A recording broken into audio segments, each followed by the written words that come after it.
Welcome and thanks for tuning in to the Victorian Aboriginal News Van Talks podcast. I'm your host, Charles Parkiner. Victorian Aboriginal News acknowledges and pays respect to traditional owners and custodians across Australia. We acknowledge the elders who have gone before, those who currently lead their communities, and those who will follow in years and generations to come. This podcast was made possible with support from the Community Broadcasting Foundation. Find out more at cbf.org.au. We're sitting here at the Portland Foreshores, less than 18 hours out from the commencement of the Walk for Truth with Commissioner Travis Lovett. Travis, thanks for joining us again on this historic point in time.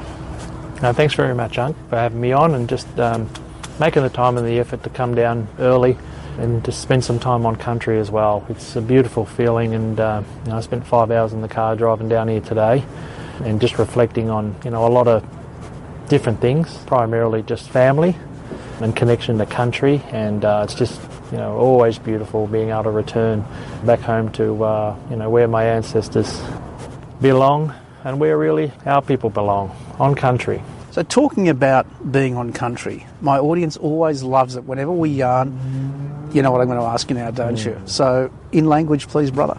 Lalaman latun lat linyung Travis Lovett, Kerpmar Goninjamara meeting, Linian Kokon Kenen Kondatedek Bujbim, Yunbin meeting, Warandri Ma meeting, Cooling meeting, Nian Karabanjul Wangwa Ma Wuram Buka Bidong Purity meeting, Waterong meeting, Gundij meeting. I just acknowledge country, and I pay my respects to the elders past and present, acknowledge that we're on the lands of the Gunditjmara people, but I also acknowledge the many countries that we actually travelled through here today with my family and passed through their countries, and honoured them and their ancestors and their connection as well, and also acknowledge that I left on Wurundjeri country, which is where I currently live and reside and advocate for our people's rights and interests. But it's always, and I think there's another really important part of the Walk for Truth, Unc, is honouring our LORE, our laws and customs, and this is something that I'm really proud about the walk, is that I've been able to work with all the traditional owners along the route and seek their approval. We'll have more to say about that in the interview here today, about the authority that they've enabled. So you mentioned before we came on and did this interview, we've done the hard yards. Well, my retort to that was, now you've got the hard kilometres. You've got 25 days of hard walking ahead of you. Some of that by yourself, some with community. Where do you think, if any point, you're going to hit a bit of a wall?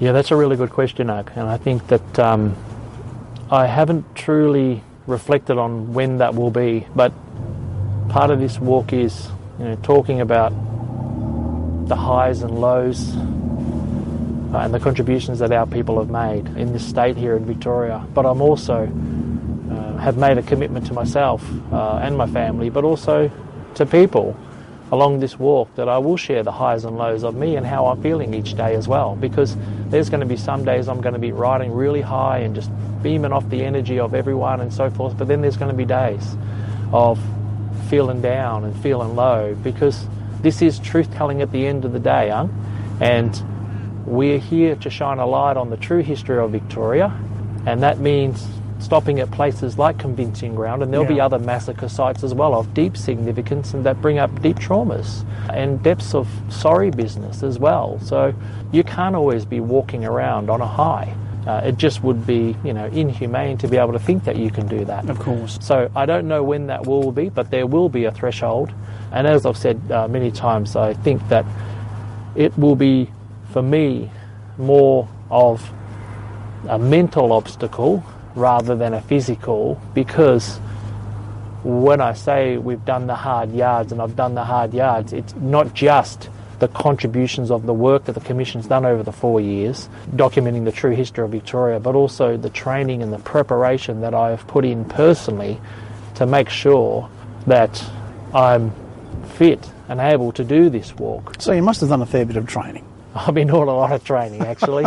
I've been doing a lot of training. I think I've torn through 2 pairs of shoes just in the training and the lead up to this. So, I'm not a small person, and I'm not light either, in a sense. So I've gone through a few pairs of shoes, but I've also broken in a number of other pairs of shoes to get ready for the walk as well. But most days I was doing, 38 Ks in a day to make sure, because I took this process serious. I'm dead serious about this walk for truth, and that's how passionate and proud I am to be able to undertake this walk alongside many of our people, but also non-Aboriginal people, and how we come together and want to walk together into the future, which is what our people have always advocated for. Absolutely. So talking about into the future, let's go 25, or from now 26 days into the future, to the 18th of June 2025. How do you see that playing out? Where are you walking from and ending up? On June 18, which will mark the 25th day of the walk, we will be walking from the Shrine of Remembrance into Parliament House and stopping at Parliament House, where, as I mentioned before about working with traditional owners, each traditional owner group, I will give a message stick, passing on a message from the neighbouring tribes and groups onwards, but I'll be arriving in Parliament to hand over a message stick, our old people's way of passing on message and customs and laws the way our old people did. But the shrine, and people may say, why shrine on the last day? Now, there's a lot of truths that haven't been shared fully in this country. Absolutely. And the shrine, for a lot of our people, went and fought for this country that didn't recognise them. And I know you've got a strong affiliation to this as well, Unc, with the work that you've done with our Aboriginal Remembrance Service Committee over many years. And unfortunately I'm going to miss that ceremony that happens every year.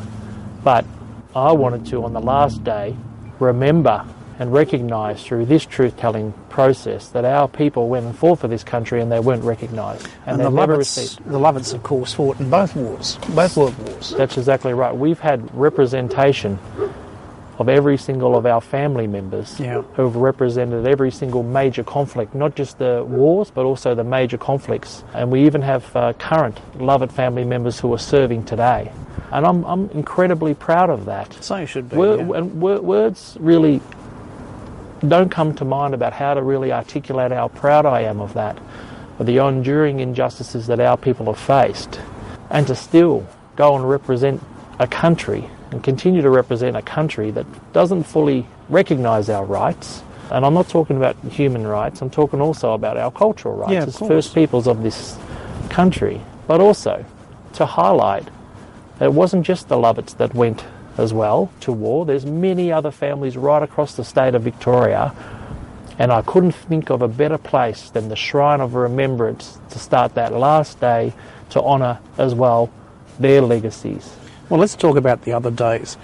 When we spoke, it must have been about 6 weeks ago, I think was the last time we yarned about this, and we were talking about the traditional owners, those countries on which you'd be walking, you and the various supporters. And there was still a lot of work being done at that point in time. Just go through the countries you are walking on and the relationships that have been established with the traditional owner groups and the subsequent support.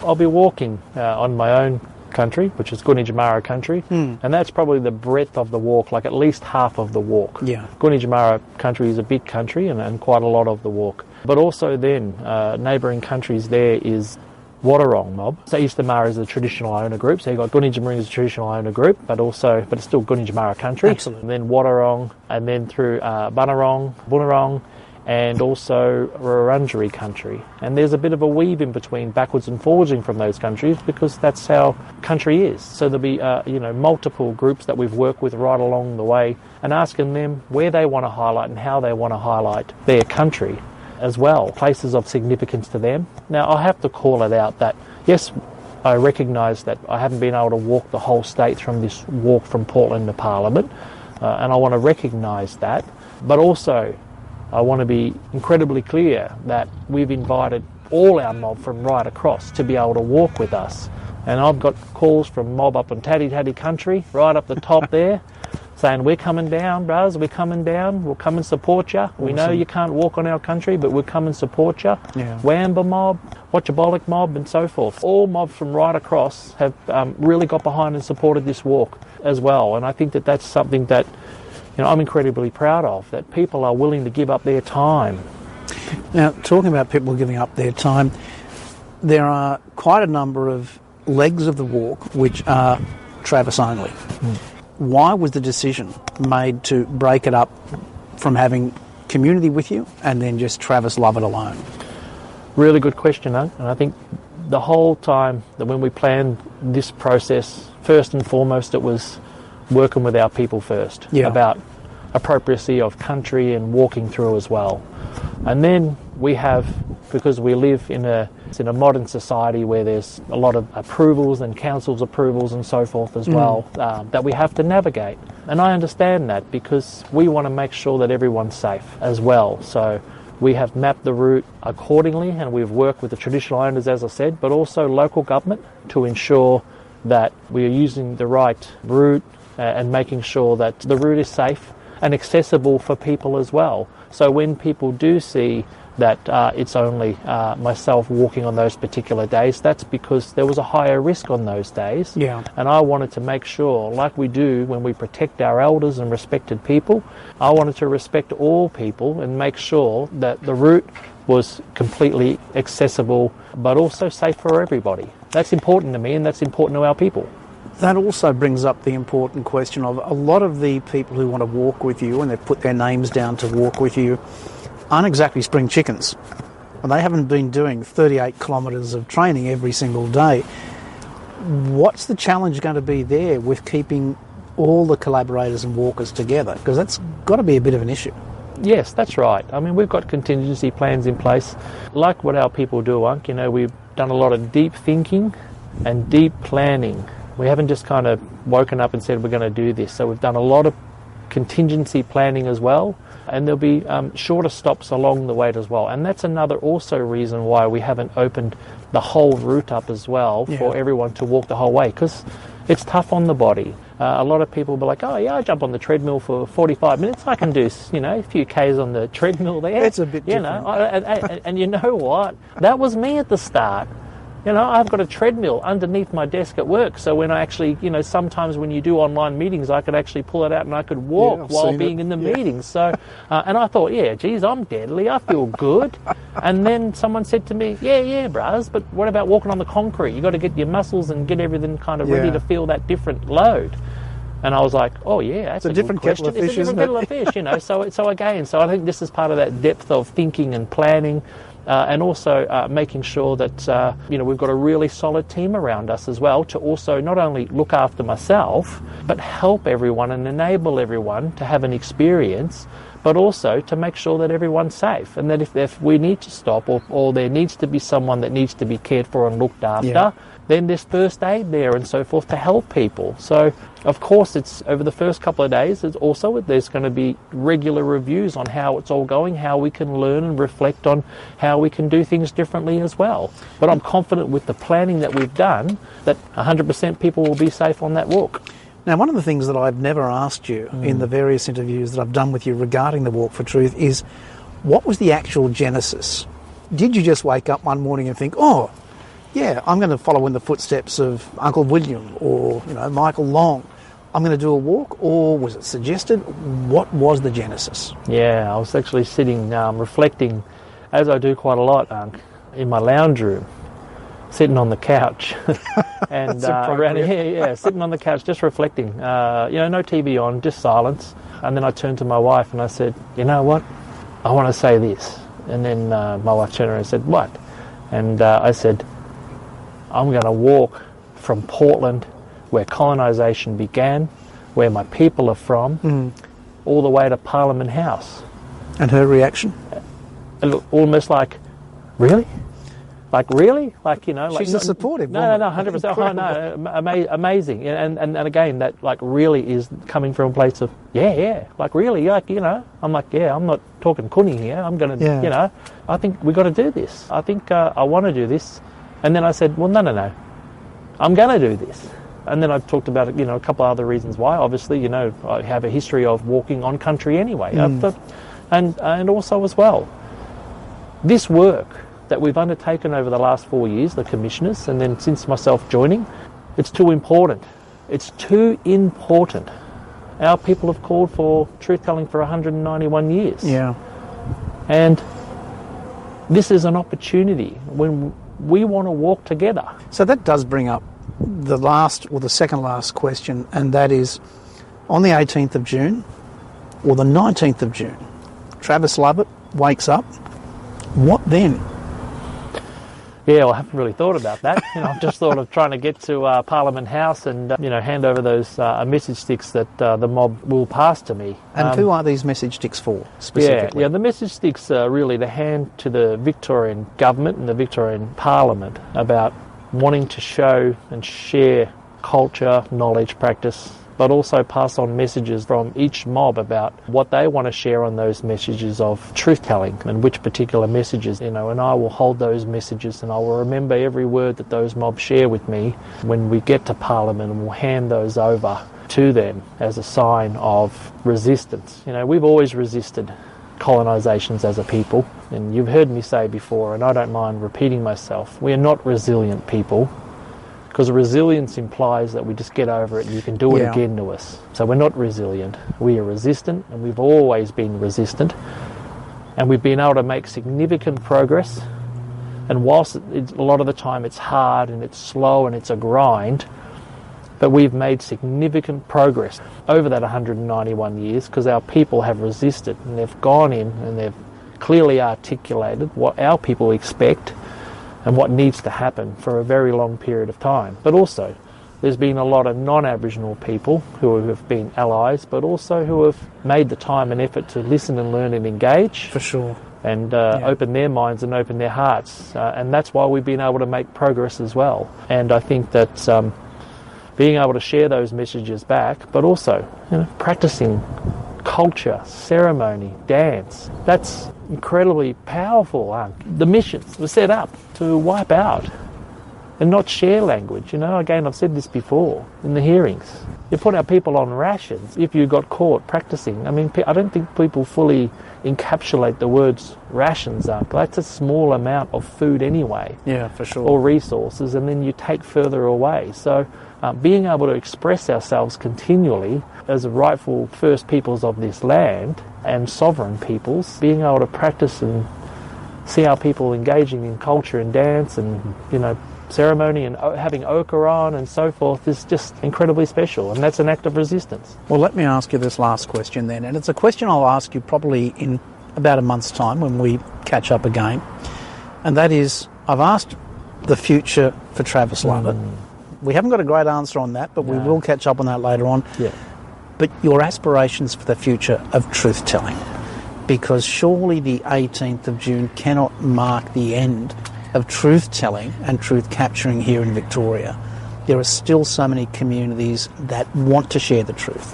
Where do you see it going, or what do you want it to be? Yeah, I would, as a proud Kerepmara Gunditjmara man, I would expect that ongoing truth-telling would need to be negotiated as part of treaty, first and foremost. It's the statewide treaty. It's a statewide treaty to be negotiated as well, and I think that's incredibly important. We've done a power of work over the last 4 years, but there's still more work that needs to be done, as you said.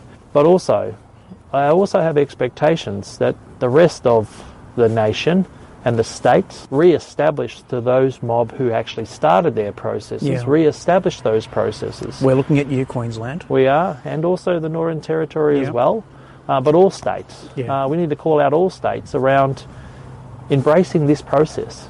We have been doing truth-telling for 4 years here in the state of Victoria, and I'm confident to say nothing's broken.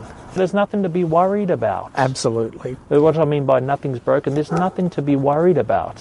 We have provided reports and recommendations, and we're about to hand over a final report and an official public record. Yeah. But there's nothing to be worried about, and there's everything to gain. We want to heal as a people, and we hear that non-Aboriginal people also want to walk with us and heal, and truth-telling needs to underpin how we walk forward. It needs to be based on truth, justice, healing, and hope. And on that note, Commissioner, wishing you all the very best for the next 25 days and looking forward to seeing you in Melbourne on the 18th of June. Too deadly, and thanks always for the yarn. And again, blessed to be able to sit here for the first time, me and you together, on my ancestral lands, the Gunditjmara people's lands, and appreciate the time, the effort and the energy and the work that you continually do to make sure that our voices are heard and there's an opportunity for people to be able to listen to us, not hear us, Sunk, listen to us. Respect. Wurrup. For a full transcript of this interview, visit the Victorian Aboriginal News website at vicaboriginalnews.com.au. Until our next episode, stay safe and stay informed.